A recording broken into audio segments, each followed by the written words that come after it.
গ্রাম থেকে শহর, খবরের পেছনের খবর, সরকারি প্রকল্পের দুর্নীতি, সত্য সংবাদ প্রকাশ করতে গ্রাউন্ড রিপোর্ট সর্বদা আপনাদের সম্মুখে তুলে ধরার চেষ্টা করব এবি নিউজের মাধ্যমে। এবি নিউজে আপনার লোকে দেখিছে আজি পুরা রায় জুলাই আহিছে আর এটার মেইন কাণ্ডারি হল আমার মাননীয় মুখ্যমন্ত্রী ডক্টর হেমন্ত বিশ্ব শর্মা। মাননীয় মুখ্যমন্ত্রী ডক্টর হেমন্ত বিশ্ব শর্মার নেতৃত্বে 5 বছর মই কাম করার সুযোগ পাইছিল আর এই 5 বছর বহুত কাম হয়েছে রামকৃষ্ণনগর সমষ্টি।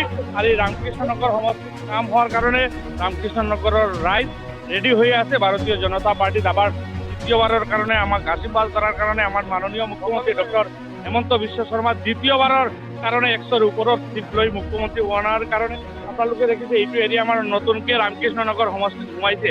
কিমান রাইজ ওলাই আহিছে, কিমান বাইক, কিমান গাড়ী থাকি অন্তৰস্থলৰ পৰা ৰামকৃষ্ণনগৰ সমষ্টিবাসীক ধন্যবাদ এবং কৃতজ্ঞতা জনাম। মই আৰু 4-5 জনম ল'লেও ৰামকৃষ্ণনগৰ পুৰাতন ৰাতাবাৰী সমষ্টিৰ ঋণ শোধ কৰিব নোৱাৰো, কারণ আপোনালোকে দেখেন মানুষের ভালোবাসা, মানুহৰ মৰম, রাইজৰ মৰম, কাৰ্যকৰ্তাৰ মৰম এবং বিশেষকে মাননীয় মুখ্যমন্ত্রী যে 5-7 বছর কাম করার সুযোগ দিছিলে, 5-7 বছর রাইজর লগত আছিল, রাইজর কাম করেছিল কারণে মানুষ ওলাই আহিছে। ইয়াত রামকৃষ্ণনগর সমষ্টিত কিন্তু প্রতিদ্বন্দ্বিতা নাই। আসামত এটাও হিন্দু মেজরিটি সিটত প্রতিদ্বন্দ্বিতা নাই, কারণ 5 বছর মাননীয় মুখ্যমন্ত্রী ডক্টর হেমন্ত বিশ্ব শর্মাই যিদৰে কাম কৰিছে, স্বাধীনতার ভবিষ্যৎ ইতিহাসত ইমান কাম হোৱা নাই। এই কারণে এইবিলাক সমষ্টিত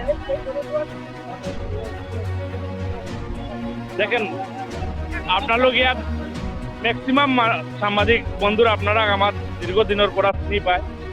মই যেতিয়া বাই ইলেকশন খেলিছিলো তেতিয়া মই 24,000 ভোটত জিতিছিলো আর 24,000 ভোটে জিতছিলাম। যখন আমি বাই ইলেকশন খেলেছিলাম তখন 17 মাসের মানুষে আমার কামকাজ দেখে আমাকে 46,000 ভোটে এখান থেকে জিতিয়েছিলেন। আর এবার মাননীয় মুখ্যমন্ত্রী আসামের ইতিহাসের প্রথম এত জনপ্রিয় মুখ্যমন্ত্রীর নেতৃত্বে 5 বছর কাজ করেছি আর 17 মাসের কাজ দেখে যদি 46,000 ভোটে আমাকে জিতিয়েছেন, আমি আশাবাদী এবার 5 বছরের কাজ আমার দেখেছেন এটার ডবল হবে। আপনারা দেখবেন কালকে কংগ্রেস ক্যান্ডিডেট নমিনেশন দিয়েছেন, টোটাল 6 জন মানুষ, এর থেকে বেশি নমিনেশন ওয়ার্ড মেম্বার ওনার নমিনেশনে মানুষ নিয়ে দেয়। দেখেন এবার তৃতীয়বারের মতন মাননীয় মুখ্যমন্ত্রীর সঙ্গে কাজ করার সুযোগ পাবো। আর আমার রামকৃষ্ণনগর সমষ্টির মূলত 3টার বিষয় এবার আমি কাজ করব। রাস্তাঘাটের উন্নয়ন হয়েছে, মেডিকেল কলেজ হচ্ছে, মহিলা কলেজ হচ্ছে, বিভিন্ন ডেভেলপমেন্টের কাজ হচ্ছে। বিশেষ করে এবার 3টা ইস্যু নিয়ে আমি কাজ করব। একটা হলো আমার দুলভচড়াতে এটা সেন্ট্রাল স্কুলের দরকার, যেহেতু এখানে মেডিকেল কলেজ হচ্ছে, সেন্ট্রাল স্কুল হলে ডাক্তাররা এখানে থাকবেন, ওনাদের বাচ্চা কাচ্চারা পড়াশোনার সুবিধা পাবেন, সমষ্টির মানুষের বাচ্চা কাচ্চারা পড়ার সুবিধা পাবেন। দ্বিতীয়, সনবিলের জন্য 30 কোটি টাকা অলরেডি মাননীয় মুখ্যমন্ত্রী স্যাংশন করেছেন, টেন্ডার হয়েছে, ইলেকশন ডিক্লেয়ার হয়ে গেল, কাজ শুরু হয়নি, সনবিল নিয়ে কাজ করবো। আর তৃতীয়, যেটা সবচেয়ে বড়, এটা হলো আমাদের সুগার মিল এখানে ছিল, বন্ধ হয়ে গেছে, এখানে যাতে কিন্তু এটা ইন্ডাস্ট্রিও এটাকে নিয়ে কাজ করে। নমিনেশন সোমবারত এতিয়াও মই জনা নাই, জিলা সভাপতি আছে, জিলা সচিবে জানিব।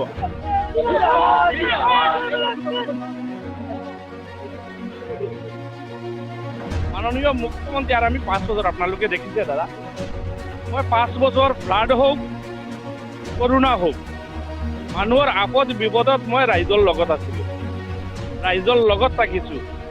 আসামত যে কেইজন বিধায়ক গলা পানীত নামি ফ্লাডৰ সময় কাম কৰিছে, এর মধ্যে আপনালোকে জানে আমি কাম কৰিছো।